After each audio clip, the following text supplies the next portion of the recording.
Activa કેમ કરતા ખોવાઈ ગઈ? જય માતાજી મહાદેવ મિત્ર, welcome to mister and misses Wala mini vlog. Sorry guys, અવાજ થોડોક બેસેલો છે. આજે લગ્ન લખવાના હતા એટલે એના માટે અમે બધા રેડી થતા હતા. યશમિતા બ્રાઇડને મેકઅપ કરતી હતી, અંજલિના વાળ સ્ટ્રેટ કરતી હતી, પછી હું પોતાનો મેકઅપ કરતી હતી. પછી હું રેડી થઈ ગઈ હતી. મેં કીધું લાવ થોડોક વિડીયો ઉતારી લઉં.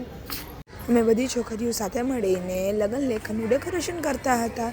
બધા મહેમાનો બેઠા હતા અને ગોરબાપા લગ્ન લખતા હતા. અમારું ડેકોરેશન રેડી થઈ ગયું હતું. તમને કેવું લાગ્યું તમે કમેન્ટ કરીને જણાવજો. પછી હું બેઠી ચા પીતી હતી. પછી અમે બધા સાથે મળીને જમવા બેઠા હતા. મારી બેન પોતાની જ એક્ટિવા ક્યાંક મૂકી દીધી હતી ને હવે આખા રસ્તામાં ગોતે છે કે એક્ટિવા ક્યાં છે. બધા ભાઈઓ લગ્ન લઈને જતા હતા. કેટલા બધા મસ્તના ફ્લાવર્સ હતા. અમે દિલ્હીની જ્વેલરી માર્કેટમાં ગયા હતા. ત્યાં અમે જોતા હતા કે અહીંયા કેવી કેવી વસ્તુઓ મળે છે. યશમિતા, હું અને મારા હસબન્ડ ત્રણેય ગયા હતા. ત્યાં અમે મારા મોબાઈલનો ટફન ચેન્જ કર્યું. મારા હસબન્ડને બેબ્લેટ બહુ ગમે છે એટલે અમે ત્યાંથી બેબ્લેટ લીધું હતું. પછી અમે ત્યાંથી લીંબુ શરબત પીધું હતું. યશમિતા એની મહેંદી બતાવતી હતી અને દીવ જ્યુસ પીતા હતા. પછી અમે ચીલી પટેટો ખાવા ગયા હતા. આ બ્રાઇડની પગની મહેંદી છે, તેનું મેં શૂટ લીધું હતું. ત્યાં યશમિતા પાછી એની જ મહેંદી બતાવી છે અને અમે બધા બેઠા વાતો કરતા હતા.